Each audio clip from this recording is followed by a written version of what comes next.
This is the Detroit Sports Podcast Network. Will history repeat itself? Here's why we hope so next on Michigan Podcast. But there's going to be one team that's going to play solely as a team. No man is more important than the team. No coach is more important than the team. The team, the team, the team. Looks deep for Anthony Clark. Waits for it. Yes, caught. This is no time for that. In the pocket and a sack. Tim Jamison. Brady gets terrific. Throws it, and a touchdown, Knight again. Schultz just before Frizzell got him, and a leaping interception by Woodson. Harbaugh back to throw over the middle, caught by Collier at the 5 on his feet. Touchdown, Michigan. On its way. It's good. He's 5'7", 179 pounds, a junior at Michigan. But Jamie Morris hacks a wall of him, and he delivers for Bo Schembechler. And here's your first play. Pressure coming, sack. It is Glenn Steele, number 81, who fought his way through the traffic. Option. And Robinson calls his own number, and he's going to score. Oh, an easy touchdown for Robinson and Michigan.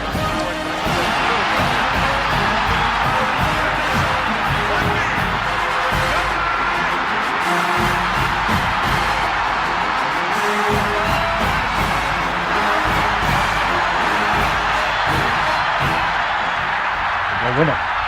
We're going to win the championship again because we're going to play as a team. And when we play as a team and the old season is over, you and I know it's going to be Michigan again. Michigan.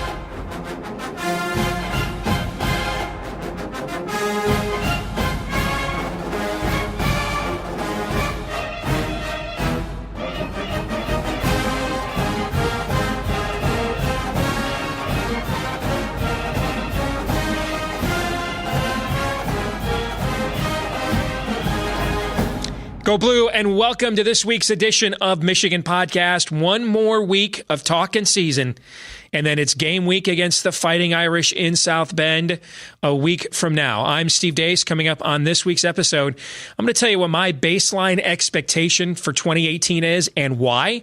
Michael Spath from WTKA in Ann Arbor will join us. We're going to look at one of our rivals' alternative uniforms because they look vaguely familiar. I recall seeing them on one of my favorite television shows. We're going to talk about that and more coming up later on this week here on Michigan Podcast. But we begin with the tease. I started with a question. Will history repeat itself? And then I sort of answered it when I said, boy, we hope so. Well, Michigan starts out at number 14 in the AP preseason top 25, exactly where they were in 1997, the last national championship the school won 21 years ago. And there's a lot of talk about this gauntlet of a schedule that Michigan is facing 5 teams in the AP top 12. Has Michigan ever faced anything like this? I don't know. Have they? Let's go back through the Wayback Machine and look. Here are the preseason AP rankings of Michigan's 2006 opponents when the Wolverines were coming off a 7-5 season. They had number 2 Notre Dame on the road, 16th ranked Iowa at home, number 19 Penn State on the road, number 1 Ohio State on the road. So they had 3 road games that year coming off a 7-5 season against top 19 teams, but 2 of them were against the preseason number 1 and number 2 teams, right?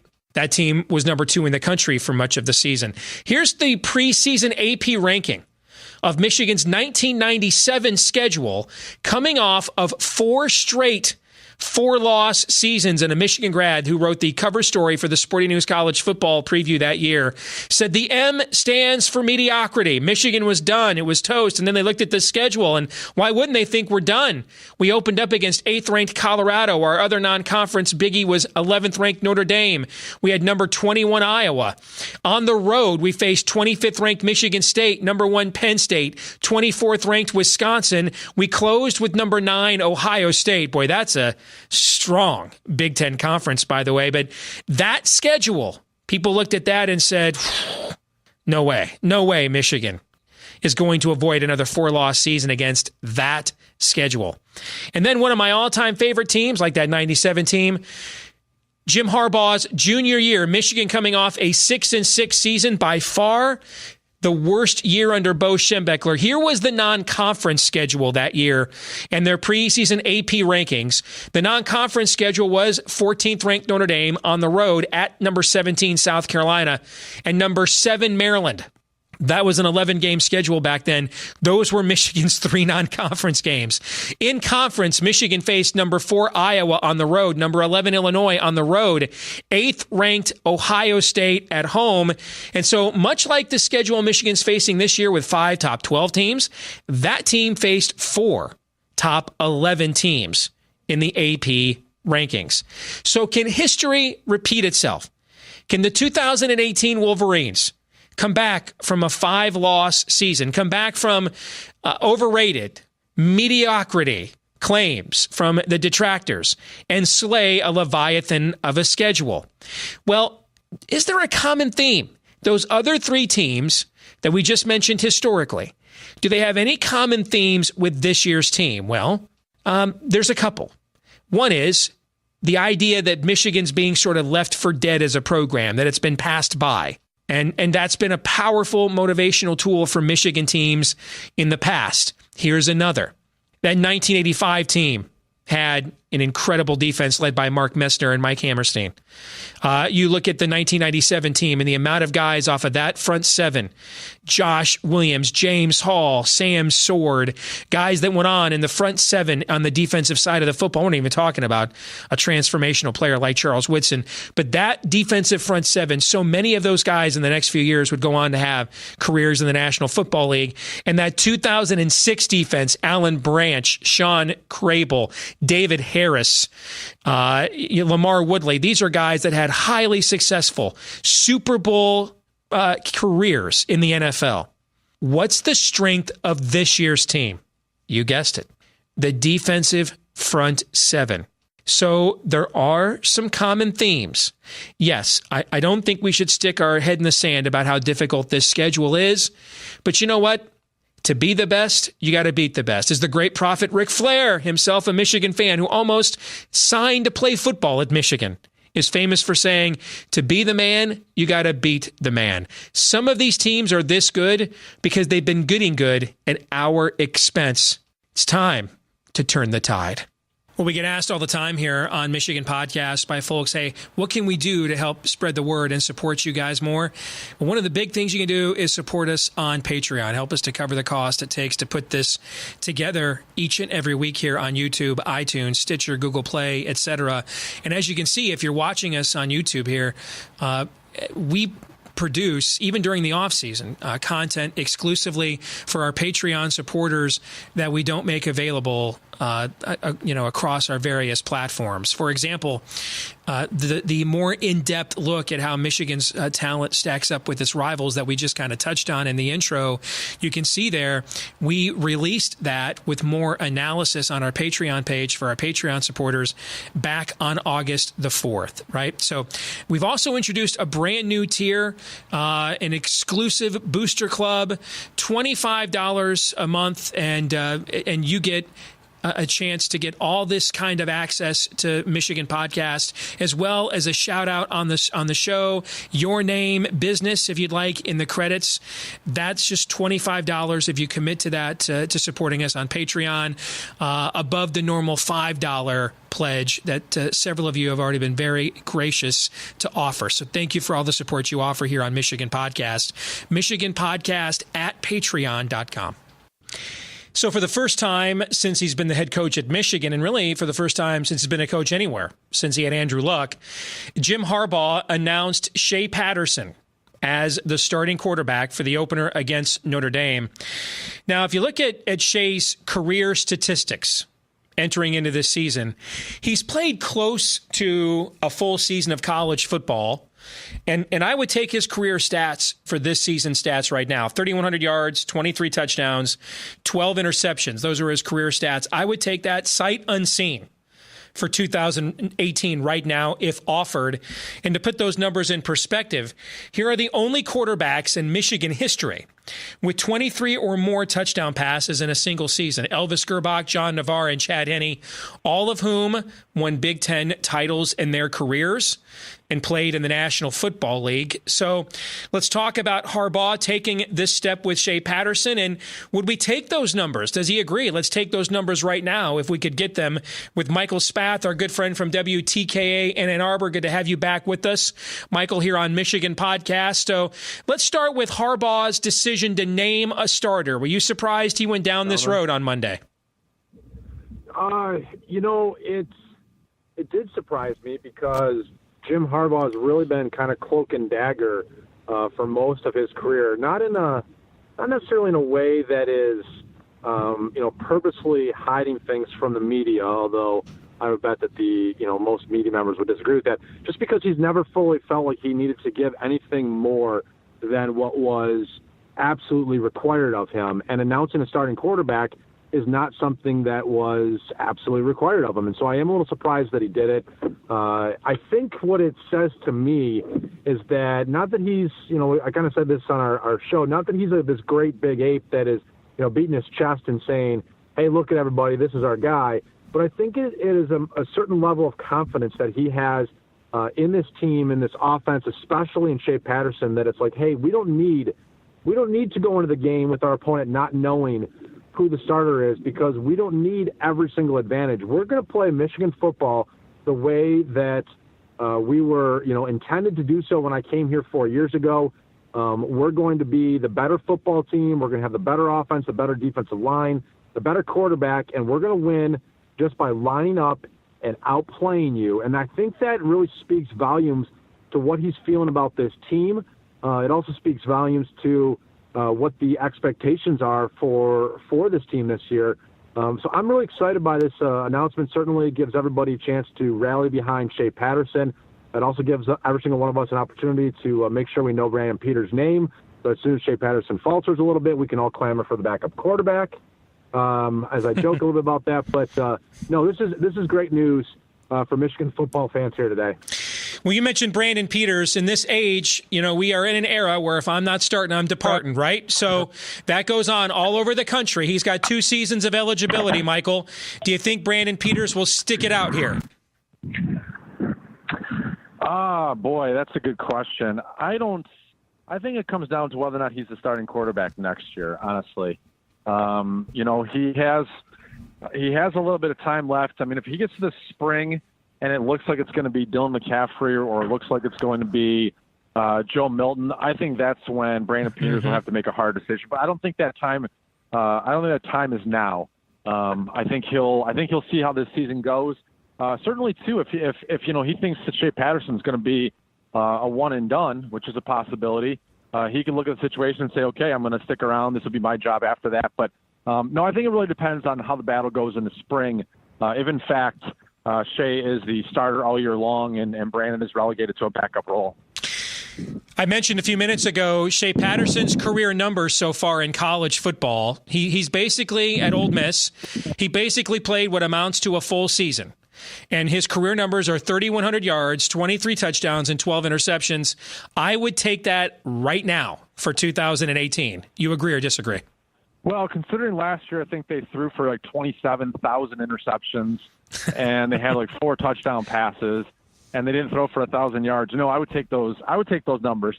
I got to say, I mean, and this is probably a little bit, unrealistic as where we are as fans right now, but I actually have higher expectations than those numbers that you mentioned. Now, what I like about those numbers is it's a positive touchdown interception ratio, but and it's almost 2-to-1, which is a good number. But I honestly think that this offense, we've been waiting as fans for this offense to really truly explode to the level of what we've seen across college football. And with what they have at the skill positions, and then what they have at tight end with Zach Gentry and Sean McEwen, I really think that the ceiling on this offense is closer to the 3,500 yards and closer to 30 touchdowns. I think this could be a record-breaking season, just because that's the way that college football has trended. I mean, to put those numbers out there and someone say like, "Well, my God, the record's 25 at Michigan." Yeah, but there's 40 quarterbacks in college football that are throwing for 30 touchdowns a year right now. So I really think that when we're looking at it, those are the type of numbers that I expect someone like Shea Patterson with the weapons at his disposal and in a Jim Harbaugh offense to put up. There is something coming out of camp I'm concerned about, and it's nothing personal against the player. It's all the hype about Grant Perry. Here's why I am concerned, and I'm not concerned that a senior receiver who has shown at times he runs great routes, has great hands, is outperforming still largely untested sophomores like Nico Collins and Tariq Black. That's not my concern. My concern is, and you and I have talked about this before, we're still at the stage where everything bad or good that is mentioned with your team is at the expense of someone else on your team, right? Because that's all they're facing. Mm-hmm. And we know the number one weakness on this defense last year, maybe its only weakness, was what? Inability to cover receivers in the slot. They bring in Casey Hughes, Ambry Thomas. We've talked about, he's been talked about as taking a huge step.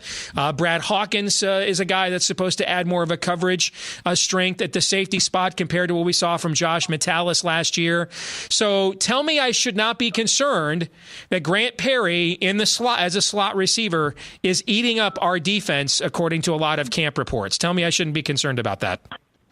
I'm not going to tell you that you can't be concerned about it. I will say this, that I think a lot of things that they do in fall camp is situational. Mm-hmm. And I don't know, they certainly do some ones versus ones in scrimmage situations. But I think a lot of it too is a matter of, they're running certain patterns that work for Grant Perry right now. You're not unleashing your entire blitz scheme. You're not unleashing everything that Don Brown wants to do defensively. So I'm not as worried about that. I certainly think that covering slot receivers, as you mentioned, is something that as Michigan fans, we're a little bit like, okay, how is this going to be any better? Is Josh Metellus, is Brad Hawkins, who's been generating a lot of positive buzz at the safety position. Jalen Kelly-Powell has been generating some positive thoughts at the safety position. Can one of those guys really, lock up that slot receiver, or is it going to be Tyreek Kinnell again in that position, which was not a good look for Michigan last year? It's hard for me to say, and I understand where you're coming from, like where every time that there's a positive, there has to be a negative when you're playing yourself. Mm-hmm. And I get that, but I guess I'm not, because we're not privy to see those practices. And from what I can tell, it hasn't been a lot of ones versus ones in those situations. I'm not ready to run the alarm bell, ring the alarm bell and run the flag up yet. A lot of talk about where Michigan's ranked in the preseason AP poll, number 14. That's exactly where they were in 1997. Is this schedule too difficult? So I opened up the program this week talking about historically Michigan's season similar to the one they had last year and how they bounced back and the schedules they faced.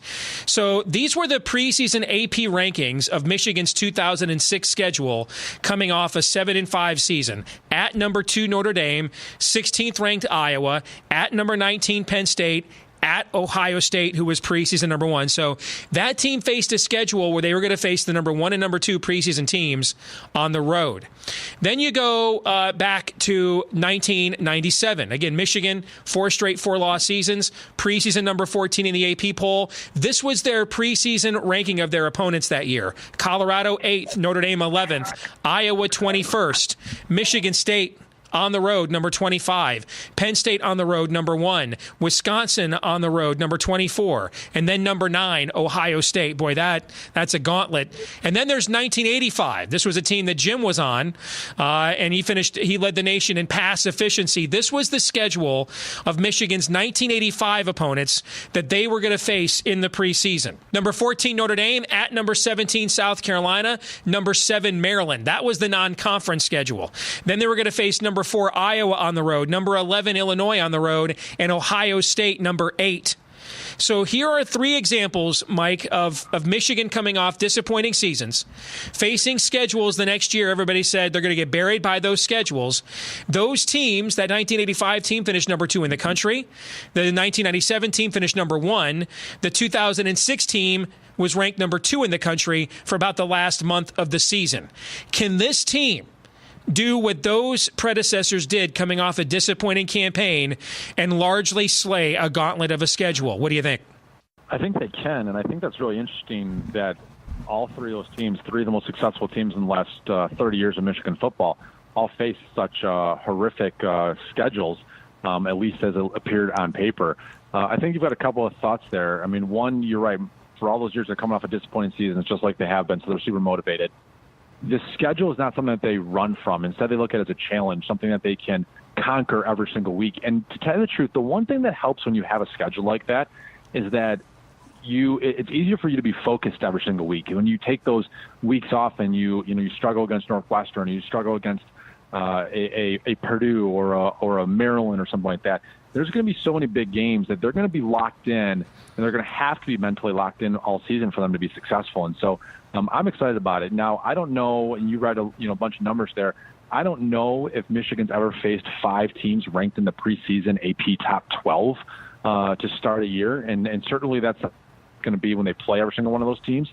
But that is a tremendous challenge, but there's no running away from it. And frankly, I looked back at this a couple years ago because people said that no national champion had beaten 5 ranked teams, and Alabama a couple years back and Clemson a couple years back, and a lot of these teams had schedules like this where they had to beat 5 or 6 or even, I think the one year Alabama had to beat 7 ranked teams in one year to win a national championship. So the best teams find a way to make it happen, and you can't run from it, and you can't use it as an excuse. I mean, this is the way the Michigan schedule is, and you know what? The reason some of these teams are playing so well and are ranked where they are is because Michigan hasn't taken care of business the last couple of years. Right. If Michigan does that, then someone like Penn State, someone like Michigan State, maybe isn't the preseason top 10 team.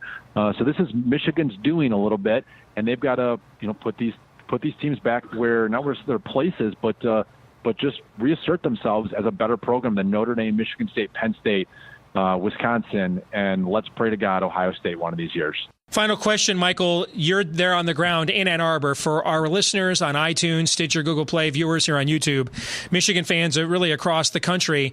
What are you seeing and hearing there close to the situation that we're not getting out here in the larger Michigan fan community around the country? What's the close-up view of what's happening here as we head into our first game week next week?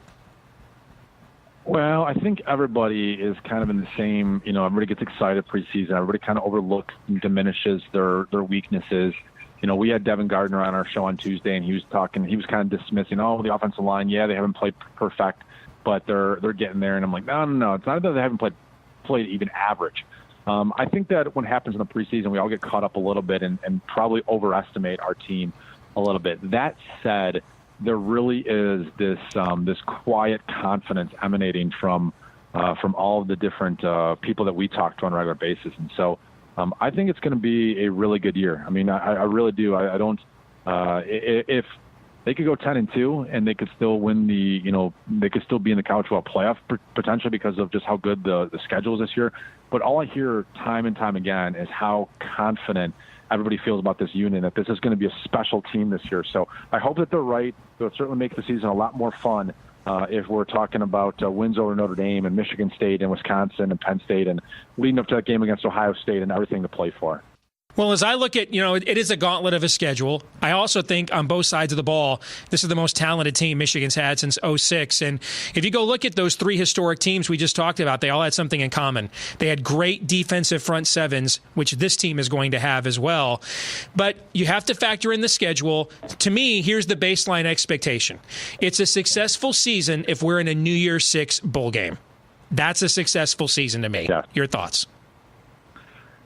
I would say a successful season if you're in a New Year's 6 bowl game, and if you're not in the national championship, if you're not in the college football playoff, then I better see a couple of wins over rivals regardless of that. If you're in the New Year's 6 bowl game, but you got there at 9-3 because you're in the Big Ten and you're Michigan, and you've lost to Michigan State and Ohio State, that's still not going to be good enough for me. For me, honestly, Steve, this whole season comes down to whether or not Michigan's playing in Indianapolis. If they're playing in Indianapolis, I'm going to be happy with the season because of what it meant to get there. If they're not playing in Indianapolis, then I consider this season a disappointment.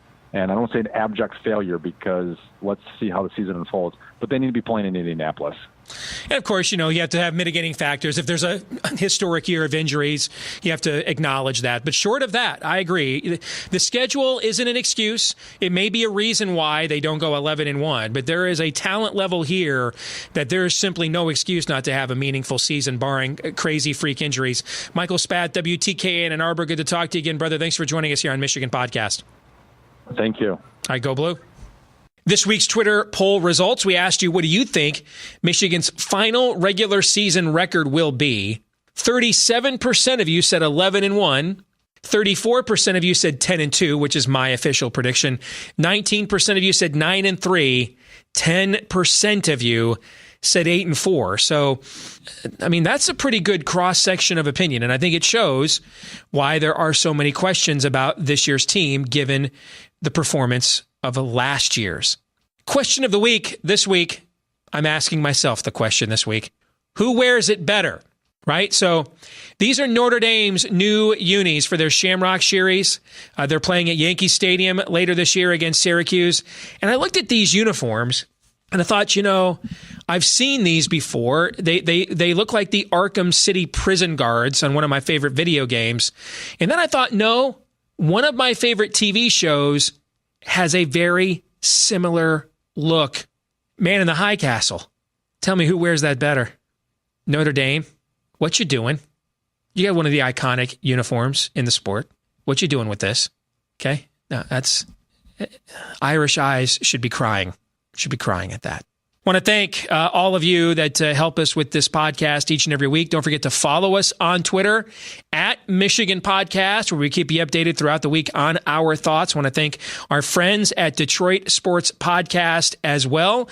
And make sure you subscribe on iTunes, Stitcher, Google Play if you can't watch the television show here on YouTube, and help us to spread the word. If you want to help us, subscribe, click like, share links. That helps us to get the word out. Somebody posted on our YouTube page this week, man, I really want to see your channel blow up now that football season's here. Well, you folks out there in the audience, the thousands of you that watch this every week, you can have a huge say in our channel blowing up now that the season has arrived by sharing it and telling as many Michigan fans you know about what we do each week here at Michigan Podcast. Until next week, and it's game week, go Blue.